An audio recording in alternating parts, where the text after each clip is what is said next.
வணக்கம்.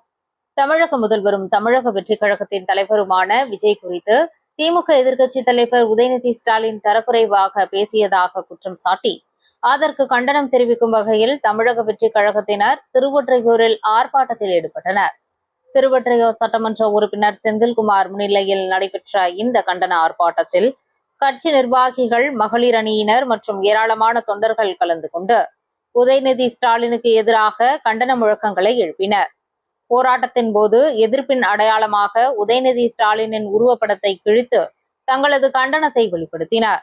ஆர்ப்பாட்டத்தில் பேசிய நிர்வாகிகள், அரசியல் கருத்து வேறுபாடுகள் இருந்தாலும் பொது வாழ்வில் உள்ள தலைவர்களை தரக்குறைவாக விமர்சிப்பது ஏற்றுக்கொள்ள முடியாதது என்றும் அரசியல் நாகரிகத்தை அனைவரும் கடைபிடிக்க வேண்டும் என்றும் வலியுறுத்தினர்.